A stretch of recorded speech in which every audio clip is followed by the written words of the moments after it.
everybody. Welcome to Stumptcast. I'm Rick, joined as always by Ash, Jazz, and Price. Say hello, everybody. Hi. Hello, and welcome to another thrilling episode of Stumptcast. And what are we going to talk about this week? We've got some stuff to talk about, but really, we didn't really plan ahead of time. So this is going to be a fly by the seat of your pants kind of an episode.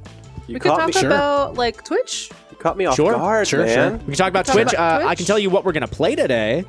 Gonna finish off the Stumptcast with a game of Gloom. Now, I've never actually played Gloom. I've seen Gloom played. Have you not? No, I haven't.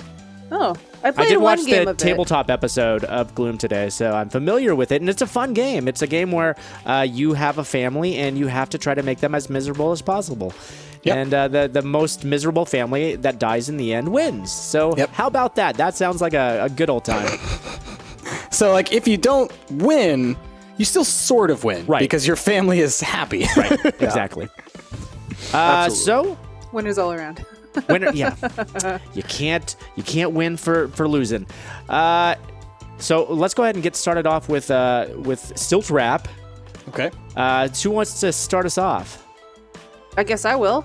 Jasmine. I just moments ago, before we started podcasting, finally beat Gungeon. Yes, you did. Finally killed that fucking dragon, and I'm happy. I'm a little jealous. So I'll be honest. That's pretty awesome.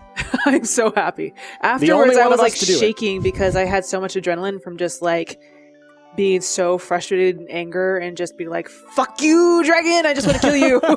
How many times did it take you today before you finally beat it? 3 times.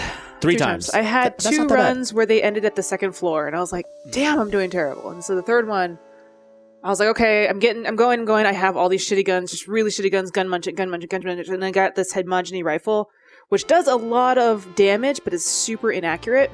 Yeah. And then there was also, like, I had to unlock this thing called Spice, which is basically just a handful of spice, and if you eat it, you get health. If you eat it again, you get health, but a curse. If you eat it the third time, you lose health. I don't know what the fourth time does. I shouldn't try it, because it dropped for every single chest. Every sales guy at the shop had it instead of like weapons or anything else. It was just spice. It was just spice everywhere, and it kept dropping, and I'm just like, I'm not eating it anymore because I already lost health, so just fuck you guys. And I don't know, it was just weird. And so at the very end, I finally found one of that goblin dude. He has like a shop. Oh, he yeah. just kind of hangs out. And he was Like selling, the black market guy in the van? Yep. He was selling scopes and a bunch of other things. I can only really afford the scope. And once I bought it, the Hedmogeny rifle all of a sudden got really accurate. And because it's such a high, powerful damage weapon, I was able to use that throughout the entire forge level. And I was just like, great, finally got it. I'm done. Whew. See, I was like shaking. I was just so That's great, amped. People keep on my Stardews and Slime Ranchers and stuff like that. They keep on commenting like, "Bring back Gungeon. We want to see Gungeon over there." I'm like, "Go watch Jasmine play Gungeon because she's actually good at the game." People are like, "Want to watch you?" They're like, "Price, we want to watch you play Gungeon." Like, no, you don't. I'm not good at that game. Jasmine is good at that game. People expected you to be good, because of your Isaac stuff. You're the Isaac guy. You should be good at Gungeon, so just get good, man. Jasmine's the Gungeon lady. Okay, keep talking. I've got to go close my window because it's so bright. It's killing my video. Go do it. Yeah. Go do it. I liked how Rick was kind of like, is it my camera that's blowing me out? What's going on? What's going on here? Now it's all pretty and white again. I was trying to fix my video because I was like, why am I so dark? And I was like, oh, my window. It's so friggin' bright outside. It's because you're letting the outside in. I don't know. do that. We need to block in that outside light. That's we it just had hurts my something. skin. It's my Well, we have reverse something like a vampirism, guys. curtain. All right, my reverse vampirism demands that I keep the sun in. There we go. That's Not much acceptable. better. Not acceptable. That's true. Yeah, other than that, me and Rick have been Twitch streaming like crazy. Yeah, I love it. Yeah, It's been awesome. We've been investing a lot more time into ideas for what to do for Twitch stuff as well. So yeah, because we just got Twitch partnership. we just got Twitch partnership. Yeah, that's fantastic.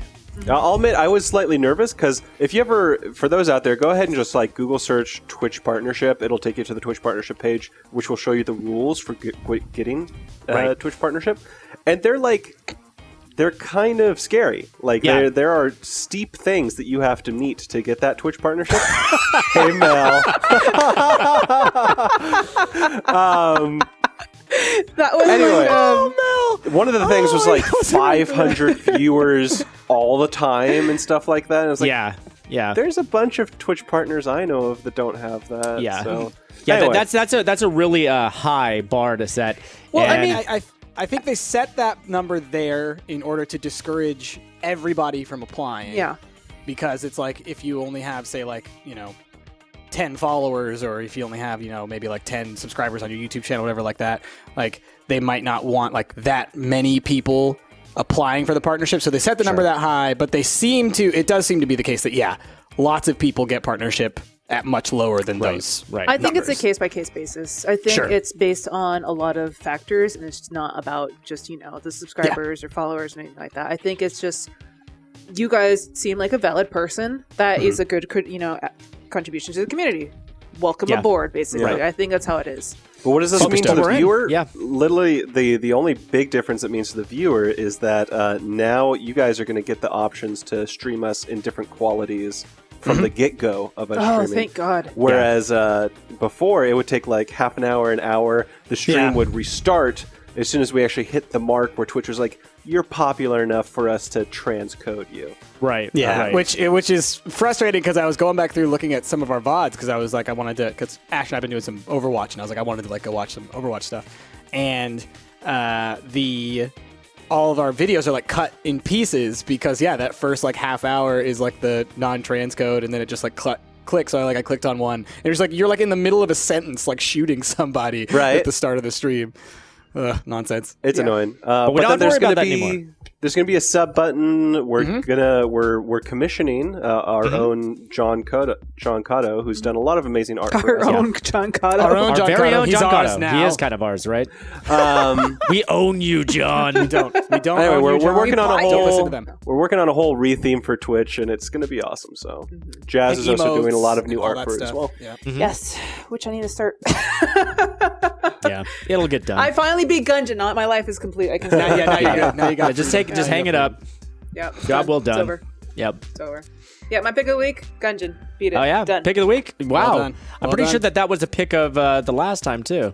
It's a Gungeon's multi. gets It's a lot still of love. good. It's still It's good. a multi-week Oh yeah, pick. I tried to play it on the Multi-week stream pick. today though, and I was blaming the game, but I was terrible today. Don't But I blame the swear they have made the first stage harder. It's crazy. There was one room where I had 4 different waves of enemies on the first stage, and the enemies were tough enemies. Like the bulletkin with the AKs, and the big guys with the swords. It's I don't remember when the game first came out having to fight 4 waves of enemies on the first stage. I mean, I haven't would read never too much survive about the the patch notes and stuff. Yeah. But I want to say that most of the patches that they've rolled out have been to make the game easier. Sure, from what I right. understand. Yeah, especially when it comes to so- the bosses. Yeah, so I think that it's possible. I mean, what I think is probably the most likely is that you just got bad RNG Yeah. a couple times in a row. I have It's a feeling. easy when you I know I've had that with Isaac several times where I get 3 bad runs in a row, and I'm just Troll Engine is out for me. It wants to murder me today. Yeah. It sucks. Yeah, and the Amaconda, I'm fed up with. I hate the Fucking Amaconda. Amaconda's the worst. And it It's seems every but- single time I hit the second level, it's Amaconda. Yeah, every seriously. single time, and I always get hit by one stray bullet just Yeah. coming out of nowhere. I mean, hate I that can thing. beat Amaconda every time, but Yeah. getting through Amaconda without getting hit, it's fucking Yeah, I nearly can't. impossible. I've never chambered Amoconda, Yeah. but I've beat Amoconda every time I've fought him. Right. So he is one of those bosses where it's you're gonna get hit, but you'll survive. Yeah. Hate Yeah. that thing. Yeah. Right on. All right, what else? Who else? What else is going on this week? I can go. Go, Price. So still rapping because this literally happened right after we recorded our last podcast. That's right. Literally, we end the podcast and all of us go and do this. The Doctor Strange trailer came out, so all Yeah. y'all know I'm crazy Marvel nerd here. So Doctor Strange first teaser trailer came out, showed off a lot of the. What the kind of reality bending effects are going to be looking like. Strangely looks very Inception-y. It does. Which I wasn't really expecting because with Doctor Strange, it's always more, it looks more like Scarlet Witch type stuff where it's occultish symbols floating in the air and magic and stuff. And I'm sure we'll get that. But the scenes that they showed very much looked like Inception, cities folding on themselves and Right. rooms kind of rotating and rotating and rotating. Multiple dimensions and things. Really pretty. Yeah. And I think that the way that they're approaching this idea of multiple realities and dimensions and stuff like that really cool. So that trailer, honestly, it kind of it surprised me, I guess, is the thing that I'll say the most, because like I knew I was gonna like it. I knew it was gonna, I'm, at this point, Marvel to me, it's like until they do something wrong, they've done everything right. So by setting up a Doctor Strange who has the ability to sort of like manipulate space and dimensions, are they setting up to like use him as the impetus to like roll in different sort of Marvel dimensions, do you think? I mean, I think that like what his key purpose is going to be, he's going to be one of the new, like if you think about kind of the next phase of the main Avengers lineup, that's what they're kind of setting up through this current phase of the film. So it's like, you think Benedict Cumberbatch is going to come back as more multiple movies? You think Benedict Cumberbatch is signed on for multiple? Yeah. He's signed in for tons. Okay. He's going to be around for a while. So I think so essentially what it is like, Tony Stark, Cap, Hulk, and Thor, they're sort of on the out. Like they're just because like their contracts are running out. It doesn't necessarily mean they're all going to be leaving, but I think Marvel has a vested interest in getting us used to the idea of cycling through heroes so that they don't have to keep paying inflating costs of the actors, because Chris Evans and Robert Downey Jr. cost next to nothing when they first hired them. Now they're some of the top billed actors in all of Hollywood. Same with Chris Hemsworth. So it makes more sense for them to keep bringing in new talent. But then also, it kind of, Doctor Strange in the comics, he fills a role that they kind of need to be filled in the films that probably would have been filled by Reed Richards if they still had the Fantastic Four under the big Marvel banner. But because they don't have Reed Richards, Doctor Strange often has the same kind of like monitoring the bigger picture, part of the Illuminati, like all this kind of behind the scenes stuff that they don't really have going on right now. So he fits right into it. I think he'll be one of those like kind of next leaders of the Avengers, alongside Black Panther and Captain Marvel, possibly Spider-Man. It seems like they're giving Spider-Man a big push. That's another thing that they announced was the title of the new Spider-Man movie, and they showed a picture of the title. I'm not a huge fan of the art that they're using for it. It's very childish. It has like a smiley face in it. Interesting. It's called Homecoming. It's not like a smiley face. I think it's the Spider-Man face, but it's like a little round little thing. It's called Spider-Man Homecoming. But also part of that, I'm sure it's like a play on words, because it does take place in high school for Spider-Man, and so I imagine it probably takes place around Homecoming, but it's also his homecoming to the Marvel Universe, as in he's back with Marvel pretty much, with their dual deal with Sony. And then also I'm sure it'll also have to do with like who the villain is and kind of that story to it. So I think it's probably like a multi-tiered title, so it makes sense. It's just a little, I don't know. I don't like the art that they chose for the title. But beyond that, looking pretty great. I'm super stoked for both Doctor Strange and for Spider-Man. What else? Oh, just this is it's basically a Marvel minute for my stilt wrap.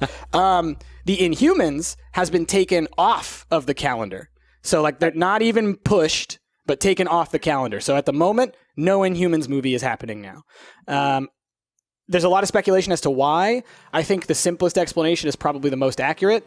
They didn't know they were going to be getting Spider-Man back. Now they've got Spider-Man back. They're like, okay, we need to free up some slots in our schedule so we can have multiple Spider-Man films. Inhumans was one that, hey, we can do it whenever. We haven't invested anything into it yet. Everybody else has already been invested in. We've already got directors, writers, actors, things like that for every other movie on the schedule. So Inhumans getting pushed off into the future. I'm sure it'll happen sometime in like 2020 or 2021 or something. But that slot is now open. I imagine that's where we're going to see Spider-Man 2. So Spider-Man 2, 3, like the third 2. But yeah.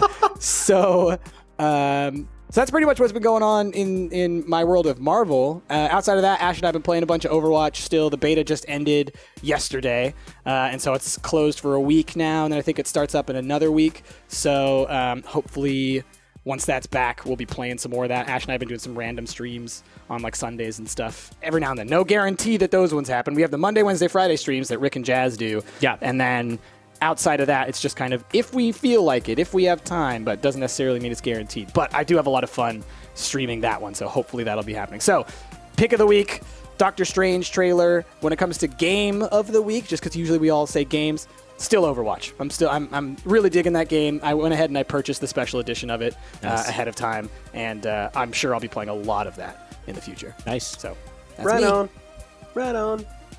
Yeah, I think it's cool that Marvel's using all these like tertiary characters now, as like they, as the face of their franchise. It's kind of cool that they're going to pass the baton from like Cap and Iron Man to these lesser known like Doctor Strange, and Black Panther.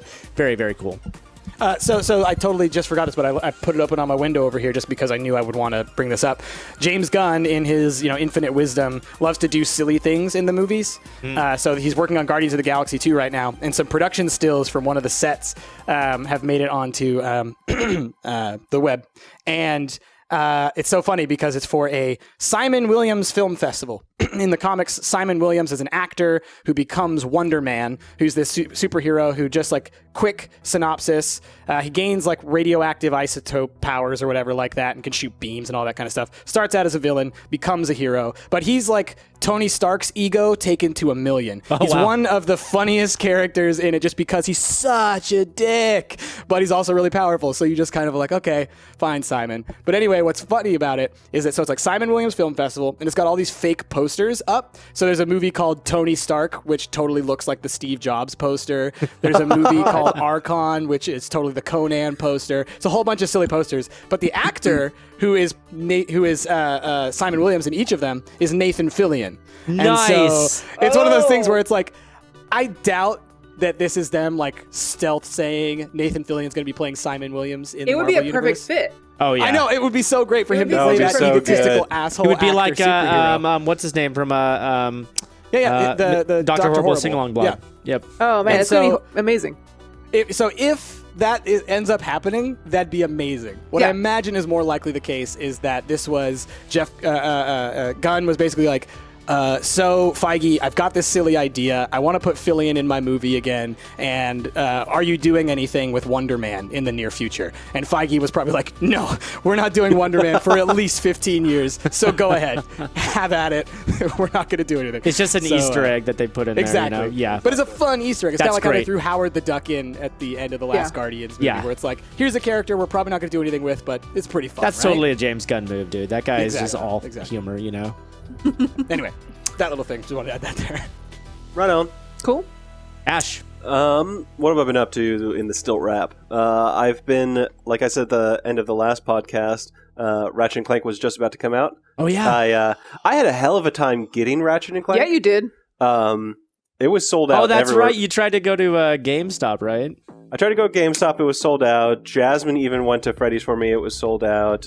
We called Freddy's like for multiple days. It was sold out. Wow. Anyway, Jasmine. And then what happened was I finally went to Fred's and I was like, there's Ratchet and Clank. Can I please have one? And they're like, yeah, we've actually had this for the last 4 days. It was just mistitled on the box. So we didn't know we had it. So we just They put didn't it know they out had this it in stock. morning.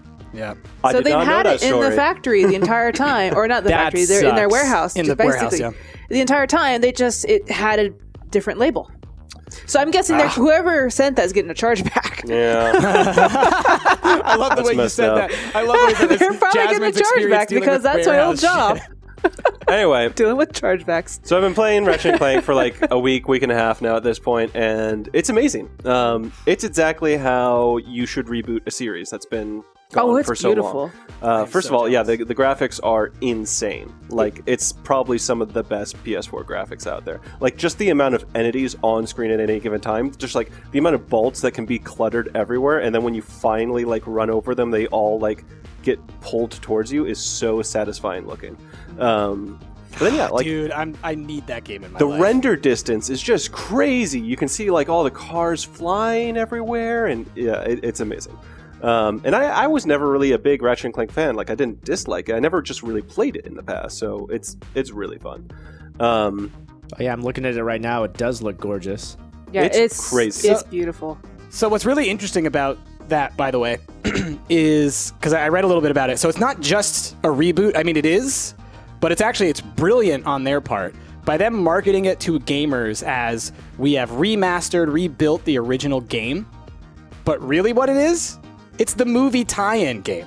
It They is. brought in the resources from the movie that's coming out this summer. They added some components that are from the movie that weren't in the original game. But essentially, it was like, we're making a video game movie, But when it comes to making the movie video game, we need to treat it like it's just the video game. And they make a ton of jokes directly at that as well, saying it's like, it's the game based on the movie, based on the game, or something like that. There's a lot of nods. There's characters that say, catch you in the next reboot, stuff like that. There's a lot of nods. He's like, oh, have we met before? Oh, it's my mistake. I'll see you guys in the next reboot, or, I'll see you guys in the sequel. It's just, they always have these nods of just like, we've met before, but having deja vu. I'm looking at this and I want to play it so bad now. I mean, I have played every Ratchet and Clank game. I am a massive Ratchet and Clank fan. Like, I've played each one at least. All right, so with the mobile ones, I've only played them probably like once each. But like the main titles, I've played at least 2 or 3 times because they're just some of the most fun games. Period. Like the difficulty curve, the gameplay curve, everything is just perfect in those games. I'm having a ton of fun with the weapons. The upgrade system is a lot of fun because like you buy your weapon, it's already like the weapons are already crazy, but then like there's all these points that you can put into every weapon that gives it like crazier upgrades to it that makes it do like double the thing and whatever. So does it have the system where you're like, because I don't know how they did it in this one, they change it every game. Is it the one where you kind of like you add points to it, like you're leveling it up yourself, or does it just level up every couple of kills? You level it up yourself, and basically like you get a particular amount of points every zone or something, and then you go into your upgrade menu, and it's like a hex-based system, and there's different trees that you can go towards. And what's cool is like you can see that there's like maybe this orange hex, and if you complete the upgrades around that orange hex, you get like a bonus upgrade as well that does like a modifier to the weapon. That was the same system from like, think the last 2 games. Okay. The Clank in Time and then the Into the Nexus. Gotcha. Yeah. Anyway, really fun. Beyond that, been playing a ton of Overwatch with Price, mostly. I'll say that game is a blast when you're good at it. And during the most recent stream that me and Price did, we were great at it. Like almost every play of the game was either you or me. Wow. Yeah, it was solid.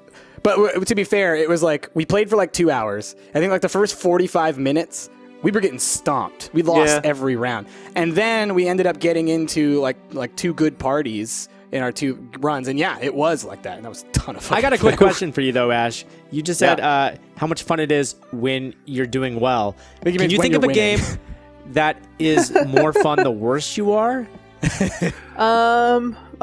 Shit. Game Beasts? Maybe. Well, more fun for people watching, certainly. There's games I think that are more linear, that are just fun no matter how well you're doing, and then there's games that are only fun when you're actually good at it. Right. I think that like maybe what you're trying to say is that like on the flip side, when you're not doing well, when you're losing in that game, like when you're getting stomped, it's irritating. Like it's like almost like not fun. It's and there's also games that even if you're mediocre, they're not fun. Like True. I can't play CS:GO anymore. I used to play Source all the time, and I was pretty good at Source, but I'd never made the jump to CS:GO, and I just can't play it because I'm not good enough. I'm not terrible, but I'm not good enough to play it. I used to play CS:GO a whole lot too, and TF2. And CS:GO I have, and I probably only put like 3 hours into it, whereas Source I put like 100 hours into it, and TF2 I have 1,000 hours into it, which is why I really like Overwatch so much, because it's so similar to TF2. It's very TF2, but like in my opinion, but better than TF2, because TF2 never grabbed me. Like I tried playing it a bunch of times. I know Ash, when you first built my machine with TF2, like installed on it, you were like, play TF2, and I never really got into it. But Overwatch is just so. Well, in TF2, you're a bit more limited with the classes. I mean, Overwatch, there's like a million characters. Like 30 characters. Here's what I'll say, because me and Jazz have been talking about this a lot, and I don't want to talk about Overwatch too much, but what Valve did in TF2 that was so brilliant, and they had a whole discussion about it when TF2 first came out, was that the silhouettes of each class was very distinctive, so that you knew from a distance what that class was. Sure. Whereas there's a whole bunch of other arena-based shooters that are like, all their characters look pretty similar. But Overwatch does a great job of mimicking that same thing, where their characters are so unique, from a distance. And there's like 35 of the characters too, which is amazing that they did such a good job on that. I think that the variety of characters, being able to immediately pick out who it is and who's coming around. I know Ash plays Junkrat a lot, and It's easy to tell who Junkrat is because he's a skinny dude with a giant fucking tire on his back that has spikes on it.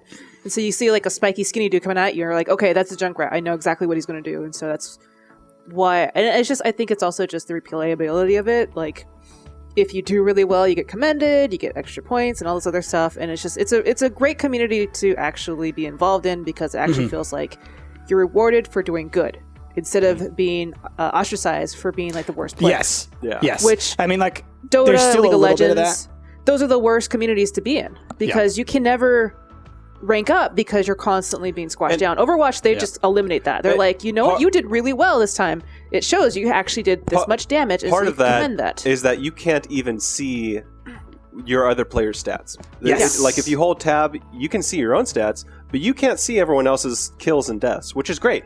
Yeah, so you so can't no one say, knows. our Tracer has 10 deaths? Fuck you, Tracer. Yeah. Get the fuck off my team. And like every now and then you get those people in chat. And I was talking about this on stream because I know that like while I'm playing, I'm saying a lot of these things out loud where I'm like, you shouldn't be playing a sniper. You should be doing this. But I don't say it to the people I'm playing with because at the end of the day, I'm like, that's your business. Yeah. You do what you want to do. You play the game how you want to play it. I'll play it the way I want to play it. But then every now and then you get that one person who types a little thing in there like, oh my God, why aren't you being a tank? Oh my God, you're being offensive bastion. And it's like, chill, bro. Yeah. Have some fun. Play the game. And you don't need to be a tryhard. Go play competitive mode if you want to be a tryhard. We're playing quick play. Just it's like weeks ago I was doing heist missions to level up in GTA Online, and I'm doing heist with this guy, and it's a heist I've never done. So I died a couple times, and he's just like, "Oh my God, stop dying! Oh my God, do this, do that." And I'm like, "All right, sorry." And then we go in, and then he dies. I'm like.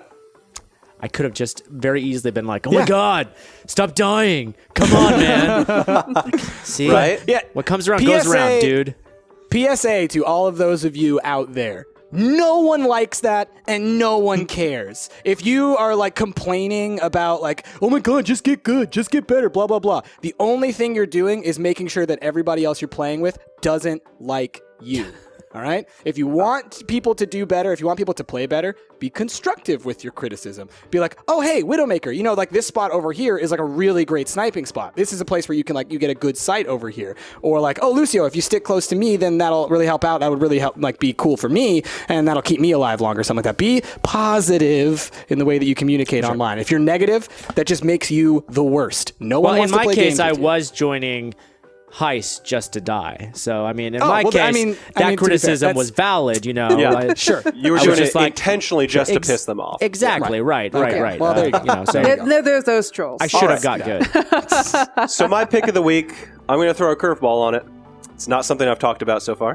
What? Oh. Wand Wars is my pick. Oh, yeah, right. Game. Wand Wars, especially the soundtrack, man. Soundtrack's so good. So good. So good. Like, it's up there like in Gungeon territory, you know? Yeah. Dose 1, check yourself because Wand Wars is moving in on your territory. I want to find the guys. I love it when these like simple indie games that even from like the GIFs, I don't think much of them. And then we actually play them. I'm like, I love this game so much. No, we had a lot because of fun it playing has it. so much in common with a couple other games that we've played. Like it has the Lethal League, kind of feel to it with the way that you charge the ball and fling it around the place. Very Gargamothy as well, and a little bit of Towerfall too. You know, with the arrows and everything. With the arrows and the power-ups and manages to be its own game. And I'm really glad that it seems to be doing well on the channel because I would love to play that more.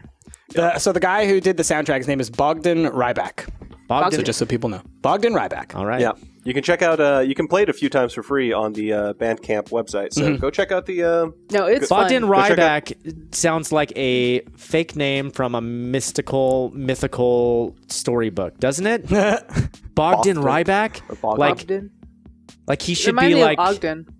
Well, Ogden, sure. Like he should be like a warrior or something, you know? Sure. Like sure. The hero From Bogdan Ogden. Ryback. Yeah, What we're trying to say, Bogdan, Ryden. is you're a badass. Yeah, All right? it's So badass. just know that. It's a badass name. Yeah.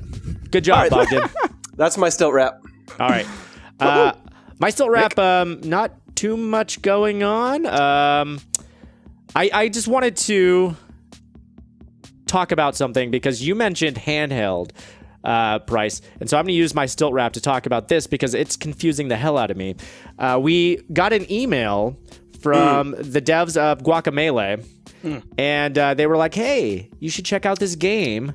And I knew about this game before I looked at the email. It's called Severed, and it's from the devs of Guacamelee, and it's got that Guacamelee feel.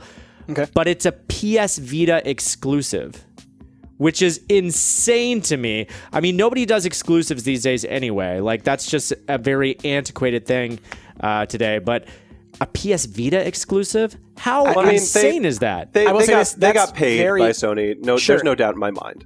That's actually very common for Vita in particular. Like, there are, like, if you look at the Vita library, I want to say like 30 or 40% of the games on it are exclusive. Like, there are so many games that oftentimes it's like JRPGs, tactics games, these kinds of games that have been essentially ported over from Japan. And I think in Japan it's maybe more common just to do exclusives like that.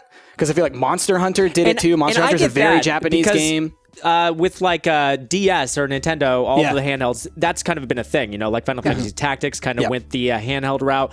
But this is a game that I feel got, Guacamelee rose to prominence on PC. Yes. And for them to kind of shift gears from PC to this PS Vita thing just seems completely backwards to me. And I'm just really baffled by this move. Like Ash said, they got paid. They got paid. There's no doubt in my mind that Sony reached out to them after Sony saw just like how popular their Guacamelee was, probably on like a PS Plus month or something like that. And they said, "Hey, would you guys, have a bag of money to make us an exclusive game for Vita or something like that?" But I feel like exclusives on handhelds are still a big thing, especially in Nintendo's realm. Yes. I still all the time see something like, "Hey, check out this new Rhythm Heaven game." I'm like, "Sweet, I love the Rhythm Heaven games." No, it's exclusive to a handheld that I don't want to play. Dude, every trailer for a Monster Hunter game, I'm like, yes! Yes! And then it's all like, coming exclusively to the Nintendo 3DS. And I'm like, what? Why? What? Put that on my PC machine and I will play it for the rest of my life. I don't want to play a game that big on a screen this small. Right? On hardware that's like 10 years old at this point. Yeah. But I don't know. I'm a pretty anti handheld guy in general. Not like anti, but just like, I don't have one. I don't plan on getting one anytime soon, except I'll probably end up getting one eventually when I'm like, I gotta play those Pokemans. Yeah. But other than that, I don't know, man. It's just not my thing. But still, that is shocking to hear that there's an exclusive Vita game being made in 2016. Because I feel really like want to play this probably game. Dead, right? It looks pretty cool. I mean... but I'm never going to, because I'm never going to own a PS5. Never say never. The other interesting thing too is, especially like when I was thinking it out, they sent us this thing. I saw it was for Vita. I was like, "Oh, that's too bad. We're not going to play it for the channel." But then I thought to myself, "Okay, let's think it out. If we did get a Vita, how the hell do we capture that? 'Cause it's not like we're going to put like a camera on top of the Vita." So then I had to look into that, and there's only ways to do it is via a pretty poor streaming quality thing that you can do to like a software thing, or you can buy a modded Vita that has some sort of capture thing going on. So what we need to do is respond and say, we would love to play this game. Can you please send us one of these modded PS Vitas? Or we can will you just be can sure you- to put this on our channel. It would be. Or can you port it to PC for us? Yeah, Like, yeah. Is there not a way that the PS4 can emulate Vita? No. So the only integration that those guys have is that on the PS4, you can play PS4 games streaming to the Vita and control Okay, them I thought there was something else where it was but like you could not buy a vice Vita game versa. and then play it on the thing. All right. Well, yeah, I mean, that makes that difficult. Confusing. But, Rick, I will say never. Because a lot of times these exclusive types of games are not actually They're exclusive. timed exclusive. They're timed exclusive, exclusives, right. yeah. So I could, especially if they're an indie dev, I could see them maybe being like, let's do timed exclusivity. You get it for a year or two, and then we'll port it to Steam. Thing is, what I've read, and I'm sure that eventually they're going to do that, because I'm sure that their sales are going to be very small on the PS Vita, and so they're going to eventually go that way. Yeah. I just haven't read anything about it yet. They haven't talked about timed exclusivity. But maybe we will play Severed in the future, and you guys are going to see video of Severed over here. You guys are going to see what I'm talking about. It looks cool. It looks pretty, like Guacamelee. Anyhow, I just wanted to rant about that Okay, because well, as there soon you as go. I saw that email, I was like, "What the hell?" Just like Ash said, how are we gonna? Even if we did play this game, what are we gonna do with it? Like, we can't put it on our channel. That's too bad. Yeah. Yeah. Oh, I had a birthday. You did have did a have a birthday. birthday. Yes, wrap. I remember that All right. birthday. Yep. We watched bad movies, and we watched Yes. 2 really bad movies. Ooh, boy. Two of the The best bad first one movies was I've seen in a probably while. the worst movie I've ever seen. No, but- Fateful yeah. Findings, But man. the That movie. best kind of bad movie. Like Yeah. this guy, Neil Breen, who is he's gonna win an Oscar some days, guys. I mean, Neil Breen's got to be pushing 60, so he doesn't have long But to do it. He's probably not going to win an Oscar. He'll probably win a Razzie. I was going to say, has he already won a Razzie? I wouldn't be surprised. No, okay. Let's talk about the Razzie for a moment here, all right? This is another thing that pisses me off. This is going to be Rick's rant still Rick's rap. piss off hour. My All right. goodness. So the Razzies, they don't pick the worst movies. They pick the most prominently bad movies Yes. because the movies that they Yeah. pick are Like- never that bad. You Like know, there's high-budget movies that just Big happen to be budget bad. stinkers. Yeah, That's like what they go Catwoman. for. Yeah. Which, I mean, makes sense because they want to try to get as much attention as they can on their award ceremony. But give me a break, Razzies.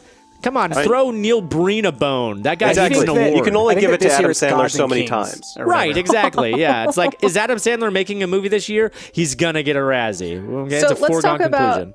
the plot of Fateful Findings. No, because there wasn't plot? one. Yeah, if you can Yeah, figure out so that's the plot. the thing. That's the thing. When you watch the trailer, you think you're watching a kind of a paranormal thriller that happens to do with government Yeah. hacking. Mhm. But when you watch the movie, there's a little bit of ghosts.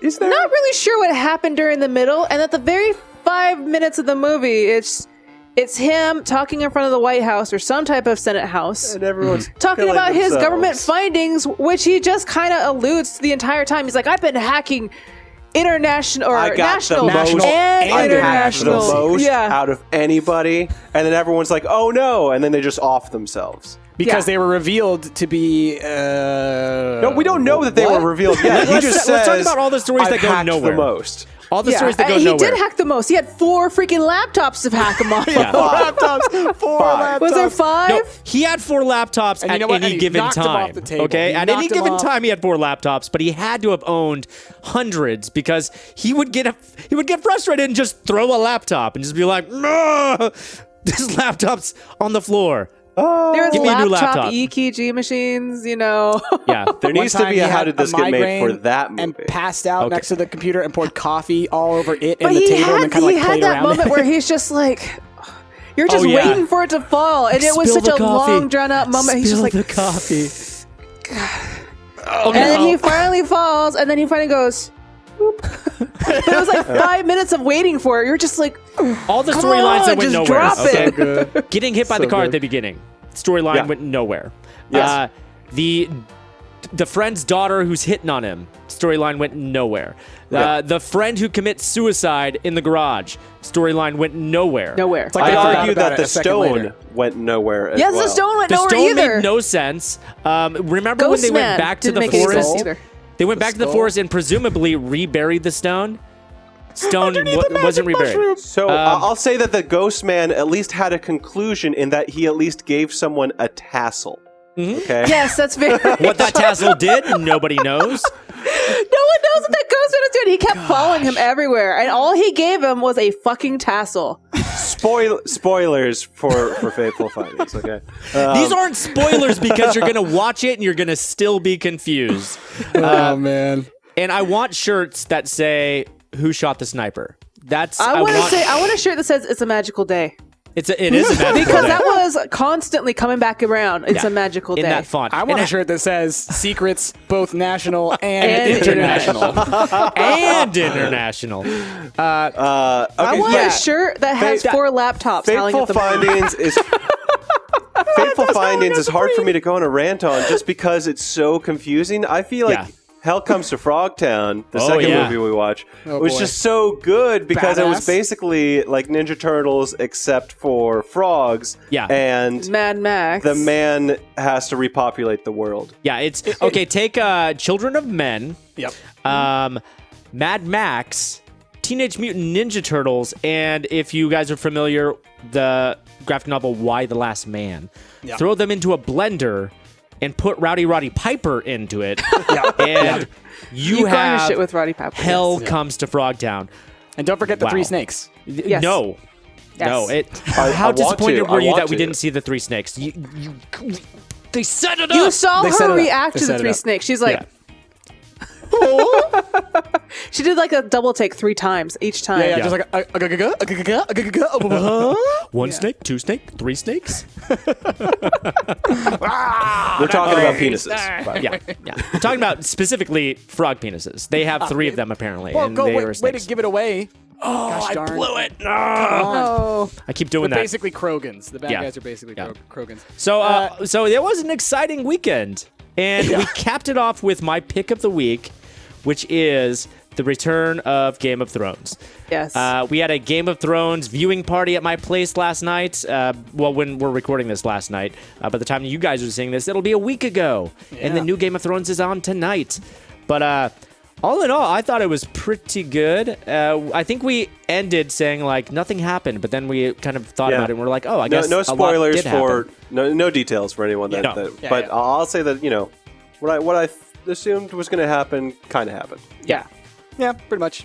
Yeah. There was like one or two things where you kind of went like, oh, didn't see that coming. Yeah, exactly. But, and since it's off book now, Ash and I are both like, even we don't know what's coming. Exactly. And that's the fun part, yeah. Yeah, I think the episode was good only because it was vague enough, but also kind of caught you back up what happened last time. Mm-hmm. Here's like a small resolution what happened, but there's still a lot of questions that are just not solved. And this isn't it's really not like groundbreaking, but it's a good intro into the It's a good intro. It's a good entry point for sure. Like because for me, I didn't watch half of last season. I watched the recap before we had this party because I was like, oh, I should at least get into this. And then we watched the last episode of last season right before we watched the new one, and I didn't ever feel lost. I didn't feel like I missed anything. I didn't feel like I didn't understand who was where, why they were there, what was going on. So I do think it's a good entry point for people if they want to like jump back into it and whatnot. Yeah. And it seems like HBO is putting a lot of money into catching people up. Like before every episode, there's a recap that's like 5 minutes long, and it does a pretty good job of filling you in if you missed like the prior episode or whatever. But now is the time to start checking this out because the showrunners have done a phenomenal job of adapting this story, and in my opinion, making it better. George R. R. Martin has gotten a lot of credit, but now I feel like creative control has been passed over to HBO, and they've been doing a really good job, which isn't surprising because they've been making phenomenal television for the last 20 years, you know? Yeah. So I'm super stoked. That is my pick of the week. Game of Thrones, stamping it. One little quick comment, because I know Ash and I discussed this as people who read the books. The television show's treatment of the character of Stannis, poor. Yeah, they did and this shouldn't be too job. much of a spoiler because like it started veering off at the second to last episode of last season. But yeah, he started doing some, let's just say, evil shit. Yeah, and he's not like that. In the books, he's a like dick, but he's predictable and principled, and like that. Like at the, I wouldn't call it evil. I mean, I talked about this last night. There's a lot of moral gray area in this show because I don't think that he did it with malice, and I think that's what makes something evil. Okay, fine. He didn't do it with malice, but he still did something that the Stannis from the books would not have done. And he did something that caused half of his army to basically give up on him. Yeah. So regardless of whether you want to call it evil, morally gray, whatever, he did some things that are out of character for the Stannis from the books. And in the books, Stannis is a character that like I really appreciated and respected. I didn't agree with everything he did. He's an asshole, but at the same time, you always knew where he's coming from. And then when I found out what they've done with him in the show, I'm kind of like, this sucks. They kind of have ruined him a little bit. And so me and Jasmine were talking about it on the car ride a little bit after we watched it, and I kind of feel like maybe HBO did that just to say there's too many armies right now. Yeah. No, this army sort of just needs to go away. But we were also talking about another army that we might show up. Maybe it's the 5th army, like in Lord of the Rings. Is it the Army of Darkness? No, you know how the Army Eagle showed up? I'm thinking Arya's dog might show up with her fucking army of wolves. I've been telling Jasmine that in the show they've never touched on the fact that in the books Arya's dog's still alive. and there's an army of wolves, basically, with Arya's dire wolf. Yeah. That sounds awesome. I know. Yeah. I'm thinking maybe at the very end of all this thing, her army of wolves fights the 3 dragons. They're wait, the 3 snakes or the 3 dragons? Oh shit! Both. The Frogtown shows up. That's the 6th army. Oh, man. That would be badass. So it's like wolves fighting like ice zombies, fighting these people armies, fighting the freaking It's like a game dragons. of Smash Up. Yeah. Yeah. I agree with Ash. There's just too many storylines going on. Yeah. And for them to, the way Stannis happened, I think it's perfect because it kind of just allows entry of something new.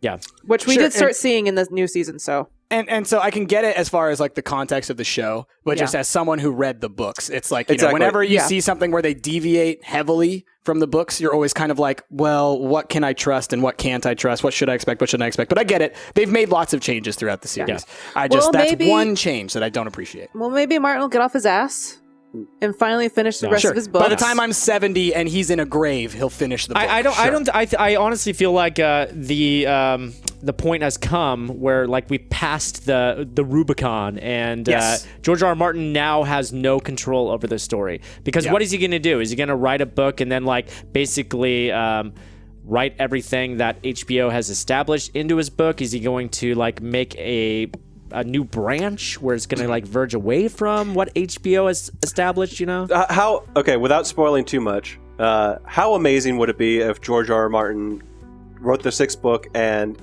Stannis has a different storyline? Right, exactly. That would be and it probably will. It probably will is the thing. And that's going to be the rift between Game of Thrones fans. And I do want to just put a little asterisk on here because I know I've talked about Game of Thrones on this podcast before. I still don't love it. All right? I've said many a times, I don't like Game of Thrones. I read the books. I hate Game of Thrones, all this kind of stuff. I'm still roughly in the same boat, but I'm curious. Okay. That's why I'm watching it. You're Game of Thrones curious. Interesting. I mean, all right. there's another IP that's done this where the story would never finish, but it continued on in a TV show, was Full Metal Alchemist. Full Metal Alchemist Brotherhood? Yeah. Yeah, because when the show originally came out, the manga was still going.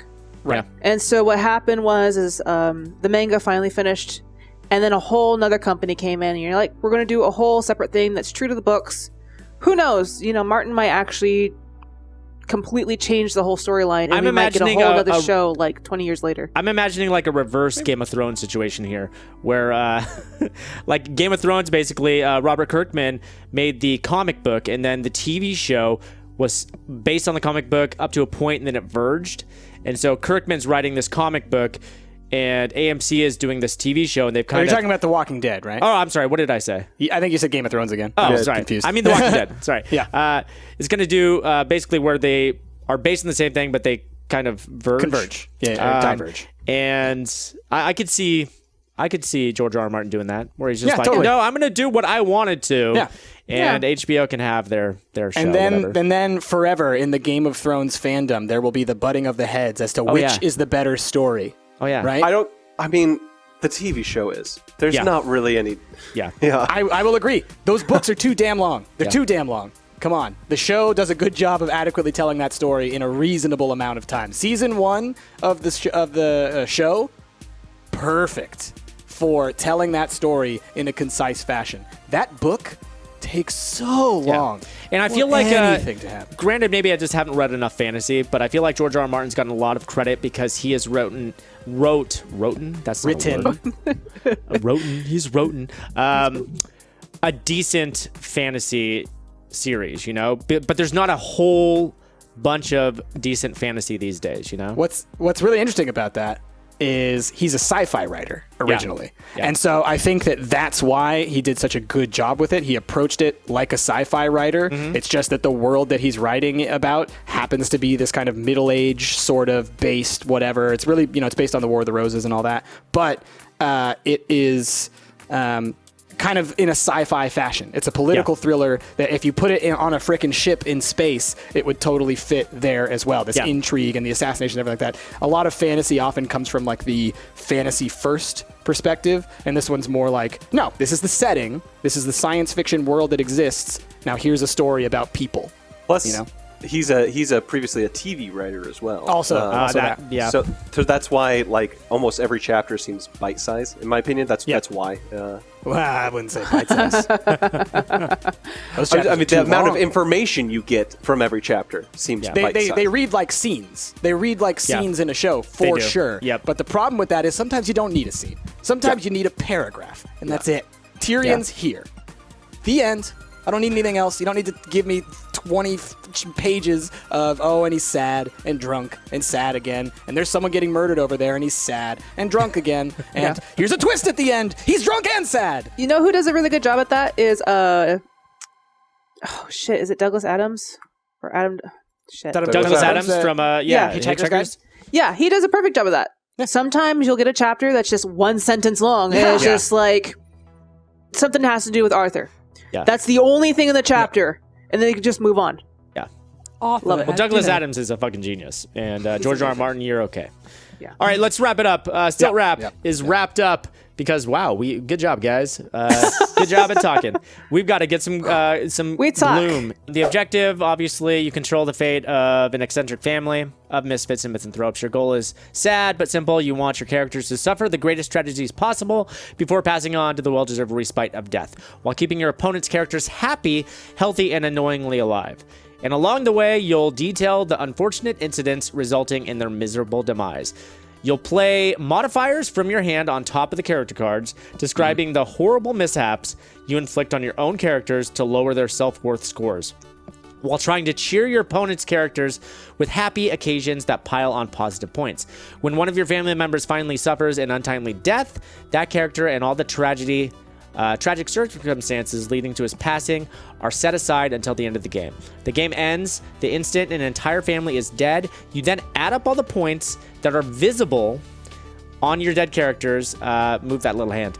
The player whose character have suffered the most, the one with the lowest total family value, wins the game.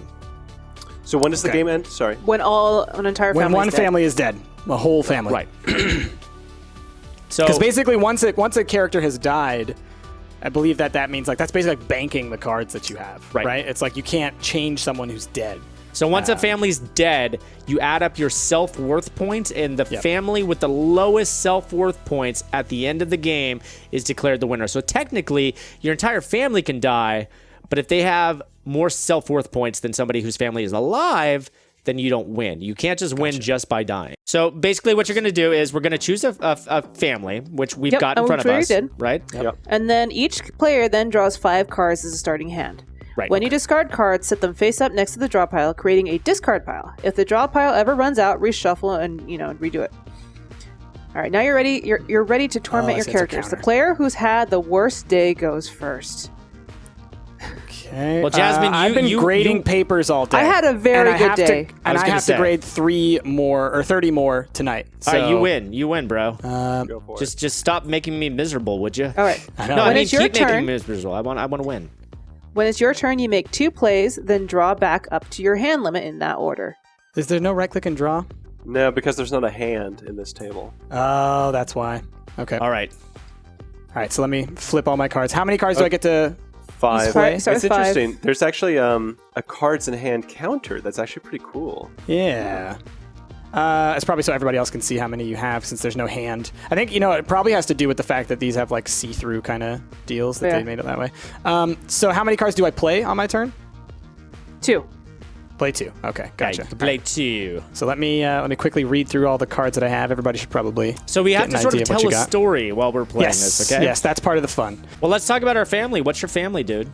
Well, let's see. All right, I am... what's the name of my family? The Mordecai's, maybe? I don't know. Where does it say? Let's see. Anyway, I'll just go through them one by one. So, Balthazar, the unfaithful hound. Balthazar knows where all of the bones are buried. He's a good dog. A little, he pays attention a little bit too well when we put Bryce, those you are the bones Blackwater in the ground. Watch. The Blackwater Watch, yes. All right, the old damn murderous matriarch. She rules the Blackwater clan with an iron fist and, when necessary, with blackmail, poison, and a knife in the dark. You don't cross the old dam. Everyone knows this, and Thanksgiving in particular. One time someone made a candied dam joke. It did not go over very well. She definitely did something with that person. Then we have Angel, the starry-eyed serial killer, everyone's favorite. She's so great. She'll be a star one day. Angel's always had a hankering to go to the big city and kill someone. She will. One day, she will make it out there to good old Hollyweird and certainly have her In the impact meantime, she's just on the going to kill world. people in the small town. Well, you got to work your way up, right? You got to start in the local shows, move your way to the big stage. That's how she's doing it. Cousin Mordecai, the redheaded stepchild, inbreeding is the least of his worries. Look, he has a penchant for fish. That's why he's holding one in his hand right there. He's a bit of an odd duck, but we love him all the same. Again, Angel and Mordecai, they actually get along very well, so it's nice for them to spend some time together. And the fact that she doesn't want to murder him is probably a pretty good one. And then there's Willem Stark, the disturbing handyman. Willem has worked with the old dam for decades, and that time he's handled all sorts of jobs and relatives. Willem and Balthazar actually get along quite well. They spend a lot of time together, and that's why Balthazar knows where all those bones are buried. And, of course, the old dam, she passes down her messages to Willem, and he knows you don't cross her because he's actually the one who made the candied dam joke. Did he? Now, as far as the cards I'm going to play, honestly, I think I'm just going to get rid of my whole hand. Really, all of these cards, let's see. Here's what I'll do. Okay, I'll use this one. And I will use this on Balthazar. Oh. Okay, was chased by children. Okay. Uh-oh. So he's got a -10. Yep. Balthazar was out in the backyard and he found a bone and he was really excited about it, right? And so he brought it out into the street to show the kids across the street, as he does from time to time. But it turns out it wasn't fully decomposed, so it was a little and so the kids got really scared. And so at first they ran away until they found an adult, and then they all chased after Balthazar trying to get it. But he's a little bit Poor faster than they could. Anyway, so now I have to give one card of my choice from my hand to the player to my right. That would be me. So Rick. I will give you. So does that mean I can have 6 cards? I think so. Okay, cool. Let's see. Sure, you can have this one. It's one of those ones where it's not that my cards were necessarily bad. It's just they weren't useful on this turn. Misfortune favors the old. You may play up to 2 additional cards this round. They may be any combination of untimely deaths. I don't think you had to say that out loud. I don't think you have to tell everybody. But so I guess that's my turn. Or I could use one more, right? Yes, you can do 2. You have 2. You can do. Yeah. Let me just make sure I read this again. Okay. But discarding your whole hand counts as 1 if you want to do that. Right. If I wanted to do that. I am, before anyone's even introduced, I am going to be a jerk and kill somebody. Whoa! No, you can't use Untimely Death on the second play. It's not an untimely death. It's a different card. It's not a death. It's, well, you'll see. I'll just show it to you guys because then maybe you can tell me what it does. It says, imaginary friend. Choose one living character from a family of your choice and remove it from the game. Then remove this card from the game. So I'm essentially eliminating one character from someone's Wow, that's hand. actually pretty clever. That's Yeah, cool. it's pretty powerful. So now they're imaginary friend to a certain character? Apparently, I'm turning someone into an imaginary friend. So I will do that to... What are the characters that we got around here? Following the card around. Yeah. All right, Who's it everybody's going to like, be? I don't Who's it want going to be? It is going to be... Oh, this makes sense. Grogar. Oh, no, not my teddy bear. No, I actually want to see what you do with him. It's going to be Melissa. Sorry, Melissa. Melissa, no! See you never, because you were not real. So that means that you can't kill her, basically? They're both removed from the game, period, I guess. So you can't kill her. It says Rick then can't get remove any this card points from the on game. her. So I actually have to...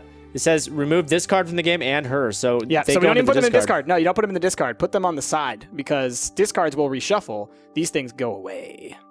All right. But isn't Bye, that technically Melissa. a benefit for Rick? Because Rick's trying to eliminate his family. Yeah, but he doesn't get any points for Melissa. Yeah, exactly. Yeah. I don't get any unhappiness points, right? Essentially, he's got fewer targets for him to put bad points on, like the negatives on, and so then that also means Well, that. Ash. you Well, I know. mean, Bryce, you just made a Sorry, dangerous buddy. enemy. All right. All right, That's all so I guess that's my turn, right? And then I just draw back up to 5. Correct. And now it's Okay. Jazz's turn. And now it's Oh, Jazz's it's my turn? Okay. Yep. Yes. So I believe my family is called the Hemlock Halls. Ooh. So let's start from the top. Get your hand out of the way. It's small on my screen. So Lord Wellington Smythe. Since the death of his wife, he has doted on his 2 youngest children, despite the remarkable lack of paternal resemblance. So this guy, he knew his wife was doing something, but, he was just so happy to have children. He was fine with it. But, Was doing something. What are you implying? He's still angry that his wife, went out. Who knows what she did? But she's gone now. They're out of the picture. He's got 2 kids. He likes children. It's fine. Next one is the adorable twins. The Wellington Smythe twins are the sweetest, demonically possessed sociopaths you'll ever meet. So these twins, they're the twins from The Shining. They're not 2 girls, but they're pretty freaking evil. You can tell. Look at them. They're those are creepy. Those are creepy. No good. And then Goody Czar, the nefarious nanny. The twins are a handful for him. He's one dad. He can't handle them all the time. Plus, they get up to a lot of trouble. So he got a nanny who looks like she's very religious. Goody Czar has been the most vigilant in schooling the children. They're nearly halfway through Ye Big Book of Poisons. So she's teaching them good things. Really useful information for the future. And so the butler, Butterfield, the lurking butler, whatever he is, he did it. Whatever it is. The butler did it. I mean, look at him. You can tell. He's no Alfred. He's no Alfred. Did the mother and Butterfield? Did they? Whatever it is, Rick, he did it. He did it. And then Lola Wellington Smythe. Once in a lifetime, you may have the chance to dance with the devil or dice with death. For Lola, that's a slow night.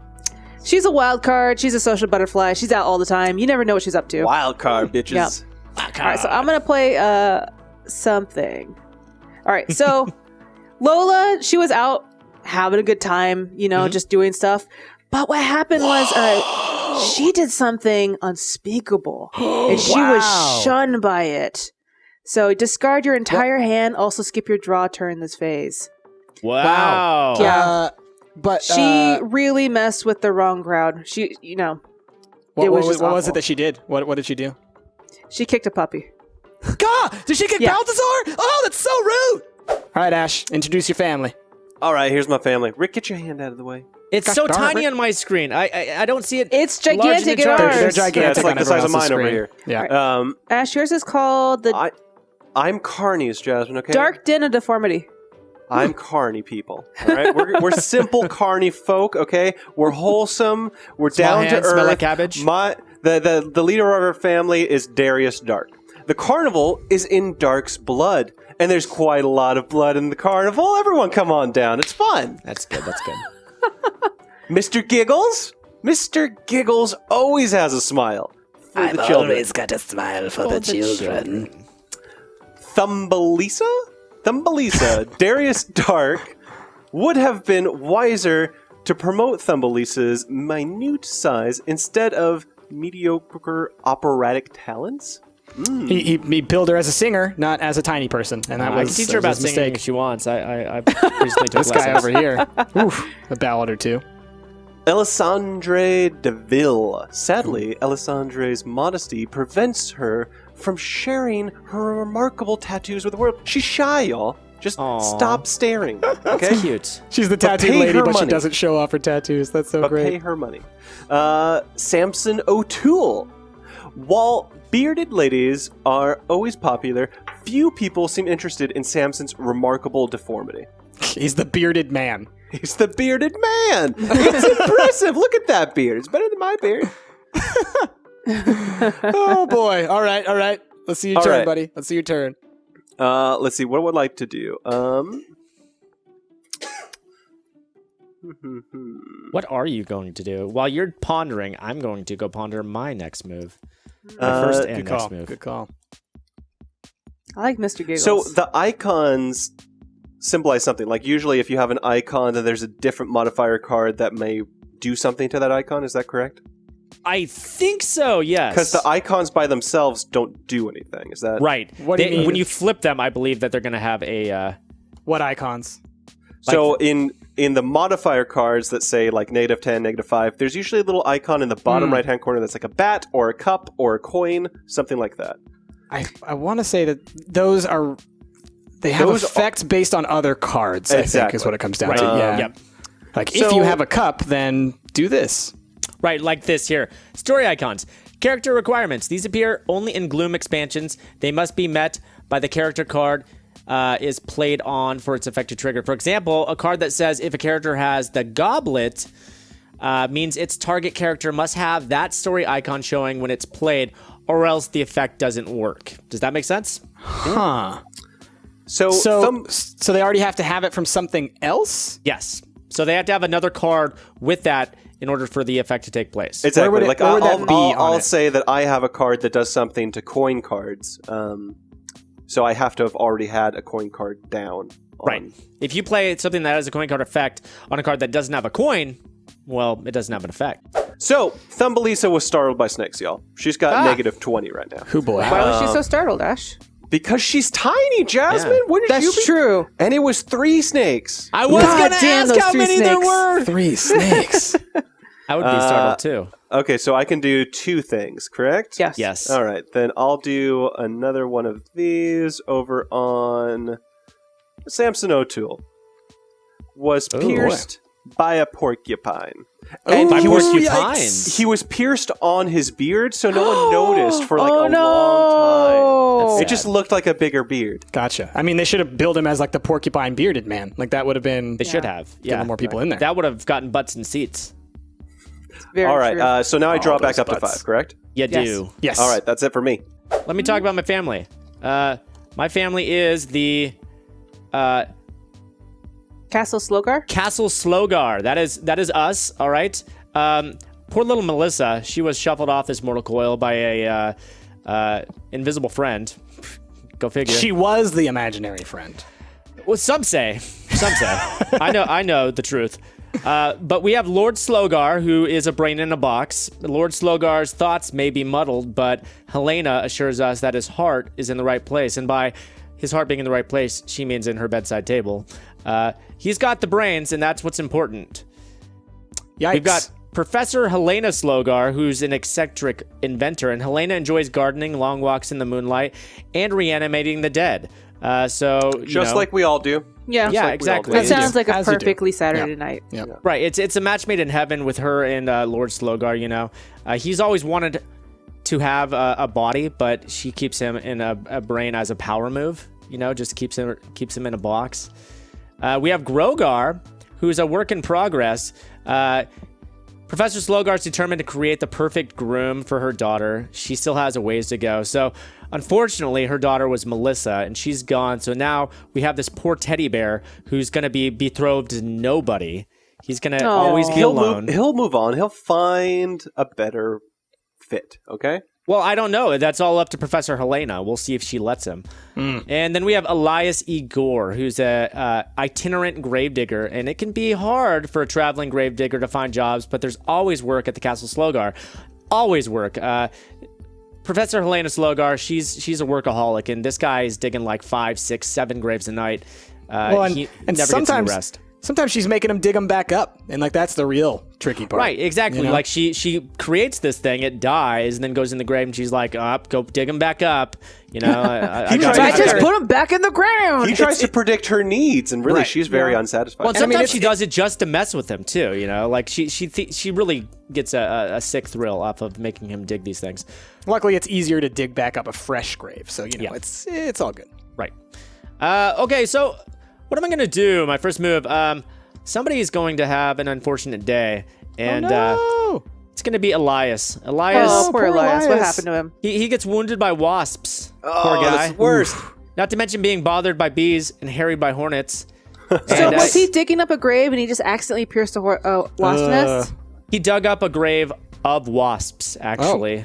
Dead wasps. Ironically, he buried Reanimated them, but he wasps. forgot that he buried them there because it'd been so long. That happens. That happens, you know. And these are living dead wasps, too, so they stung him like 1,000,000 times.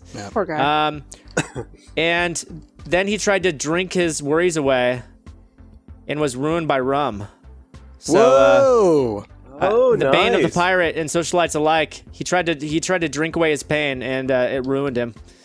Yep. Okay. Right. And now But you have skip to your draw skip phase. your draw phase from this I turn. do, but that's fine because I had 6 cards, so I'm still happy. I think that what we're going to find out is that the shenanigans that Elias E. Gore got up to when he was ruined by rum turns out, not actually as bad as he thought. He wandered his way over to Parliament and started yelling things about the state of cemeteries nowadays. We need more funding for cemeteries, and we need to have all the graves dug. They kind of were into it. So he was really popular in Parliament. Okay. Oh. Did he tell about international and national graves? National and international graves.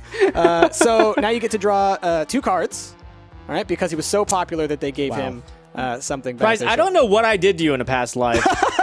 Oh, don't worry. It's not all coming your way. Because, let's see. Jasmine. It turns out that Lola? the shunning that Lola undertook was merely all an act. It was all for show. She was getting punked. The ye olde version of punked. And so you get to discard all modifiers on one living character. So Lola, you take that card off of Lola. And so she's back to just exactly how things were. Back to normal. Boop. Normal old Lola. There you go. And that was my turn.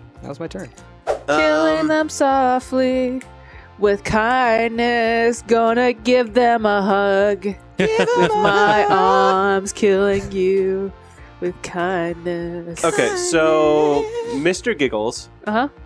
Whoa, Mr. Giggles. He was terrified by a topiary. Oh, no. For generations, we've cut down trees at Christmas time. Now it's payback time. What? Whoa. My goodness. Why is he so terrified of topiary, Ash? He had bad experiences at Christmas time. Yeah. Was he having like flashbacks? Mm-hmm. Like Vietnam style flashbacks. Wow. Tree. Is that how he lost his face? Oh, was he degloved by a tree? He didn't lose his face. That's his face, man. That's a messed up thing to say. Oh. Yikes, dude. That's Well, I guess that's a compliment in this game. I mean, it certainly is going very to bring true. more people to the carnival. That's for sure. Yeah. He's like the Okay. only decent freak in this group, to be honest. Jeez, Okay. you got a lot of high power cards. And Right? Alessandre Yeah, Ash just got a lot. was Christ taunted almighty. by tigers. They were all, like, the tigers were all like, hey, let us see your tattoos, Alessandre. And she was like, no. And they're like, come on, I bet they look dumb. Oh, That's- so rude. Why? She took 30 damage from that. Wow. Yeah. Yeah. Six So and you stones. skip your turn. Wowzers. Skip your draw But phase. You I skip have your to draw phase. Yeah. Skip my draw phase. Somebody's going to find some love. It's, Oh. It's great. Who's going to find love? Who's going to Aw. find some love? You know who's going to find love? Our poor redheaded stepchild. Aw, Mordecai. I think he could use a hug. There you go. Oh, Your draw limit is increased by 1 because you're in love. Sweet. and that's Sooner or later, continuous. someone's bound That's to sink your continuous, boat. yeah. All right, cool. Who did he fall in love with, Price? His fish. Oh, it's a match made in I heaven. thought you were going to say his cousin. No, that fish, they were meant for each other. Let's see. It was a childhood So- love. You know, yeah. they came together during his childhood. He's had it forever. Yep. I think I'm gonna. God, but you know what, Rick? I was gonna spread the love, but you made Igor just way too powerful there. Oh, what? Yeah. So, turns out that in his ramblings down at the pub for Parliament, which apparently actually was not him, but it was the clown. In his head, it still happened, right? So he decided, you know what? I've got some more ideas. I'm gonna go down to that pub and I'm gonna tell those people what have you. There weren't too many people there, but there was one beautiful lady who really caught his eye, Gladys in the corner, and it was just so exciting. And he decided right then and there, you know what? This is it. And so he took a ring out of his pocket that he's been saving for forever. He found it on a really, really nice cadaver not too long ago when he was divvying them up. And so he says, you know what? We're getting married. We're getting hitched. And What? and they I get did. married? You're getting married. Igor is getting married. And so now your draw Your limit draw has been limit's increased by 1. Yeah. So that means next turn I get to draw. Next turn 6, when you right? draw, you get to All right, do that. Okay, so Cool. now, outside of that... Happiest day of your life and possibly the last. Possibly the last. And so then I guess I'll do this one. So now, while our lovely little buddy over here, cousin Mordecai, found love on the lake, right? Mm-hmm. See, that is Good for actually him. what it says on there. I didn't even realize that his fish is actually what he fell in love with on the lake. It turns out that Willem Stark is not having such a good time. And it turns out that he actually contracted consumption. So Oh, no. he's not looking not looking so hot. So Poor guy. my draw limit has been decreased by 1. So now I'm back to a draw limit of 5. All right. And that is my turn. Poor, Lord Willingdon Smythe. Mhm. He gave so much to his children, trying to keep his family up. His health started deteriorating, and he Oh, no. contracted the pox.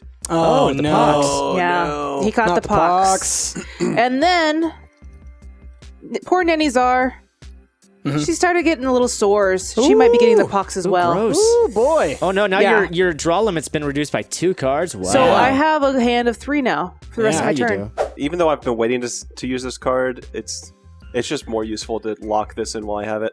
I'm sorry, Alessandre. No. You're just dead. Oh no! What happened? Yeah, how'd she die?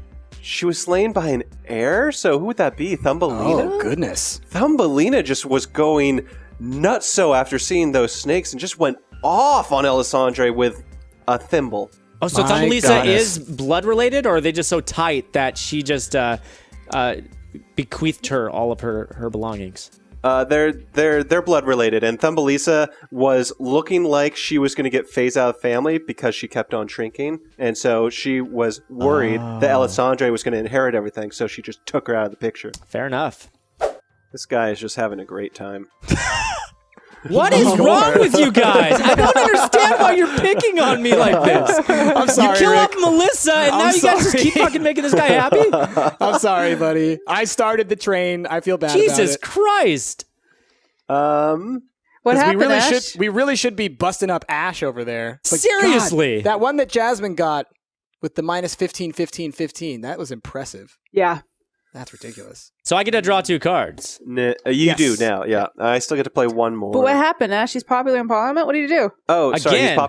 He was again like he's That's popular. the second time I've been popular in Parliament. Exactly. They just want him So back. Pretty soon he's going to be prime minister. He's going to be elected. He's going to be like the local PM or something. All right. So in the name of exactly what we just talked about of trying to get this game moving, you know what, Rick? I'm going to try and make amends for some of the horrible things that I've done to you this game. So, Oh, really? So it turns out that manatee that got in there and really wrecked Lord Slogar, it finished the job.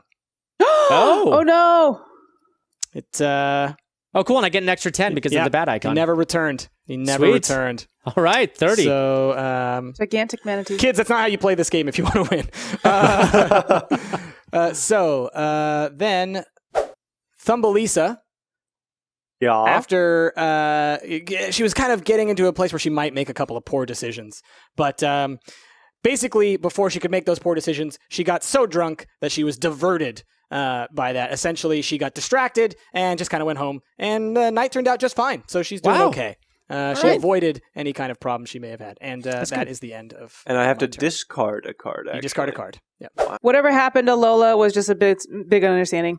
Big misunderstanding. Yep, the bishop, turns out he accidentally he wasn't really paying attention to who she was. Got the wrong person. So Wait, Choose keep the wild modifier, card. it says. Keep the modifier. oh, okay, Keep the in my modifier hand. you place. Yep. And then let's see. And then then she grew up without grace. Oh, no. Yeah. Oh, you that's can like have her that one worst fear. twice, and you can have that one. No, you don't do it that way. I select. The player to the right. Oh, okay. So you need to do the thing where you line them up. Like, you don't get to choose which ones I Okay, take sorry. from you. I got 4. You got 4? All right, give me 1 and 2. So those are the ones you, let's see, 2. randomly select and discard. Okay, so I'll discard those. So that was a discard. Here you go. Yep. Where's the discard? This pile? Yeah. Okay, now it's Ash's turn. All right, it's mine. Okay. Just keeps on going. It just keeps on It going. keeps on I going. know. It's almost over. I gotta finish ordering my pizza. Not that one. Not that one. Well, just screw it at this point. Okay. Yeah, screw it. Okay. So it's just worse for you now, Thumbelina. You was written out of the will.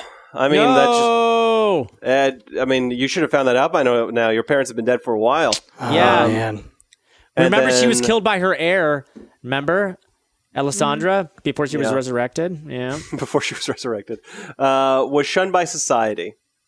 Poor. That makes it's sense. because of the beard. No one just dug his whole routine. Yeah. Yeah. They were like, "We're not impressed by your beard." Okay. Not impressed. Not impressed at all. Now it's my turn. Okay. Guess what, guys? What? I have 2 characters left, right? Yep. 2. Okay.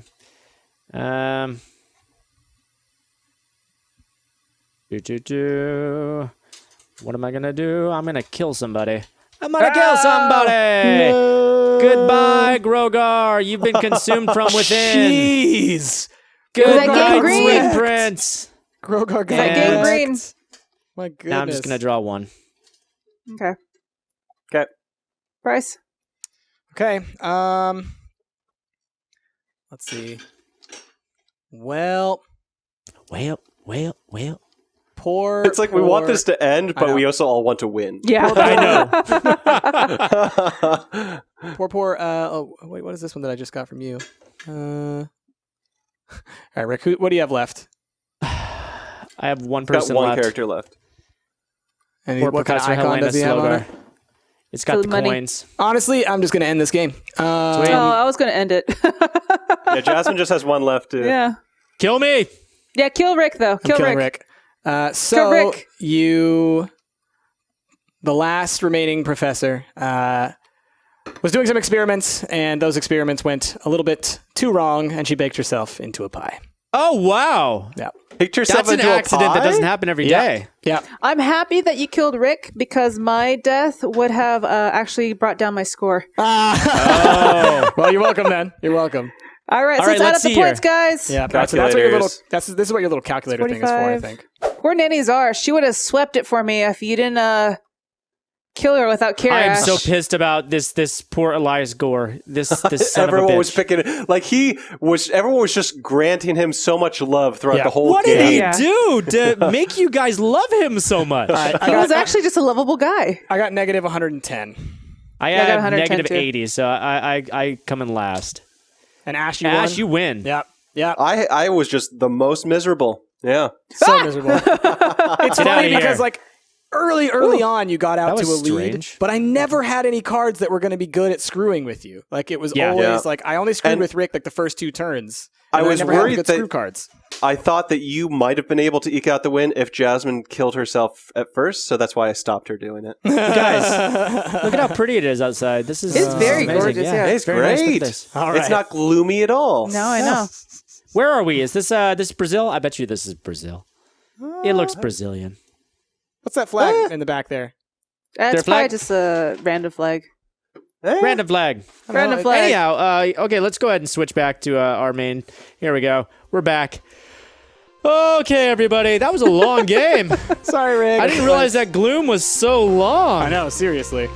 Okay, that's another Stumptcast in the books, and I hope you guys enjoyed it. And if you did, be sure to give it a like, favorite, share, and subscribe, guys. But I've been Rick, joined by Ash, Price, and Jasmine, and we will see you guys next time. Bye. Bye.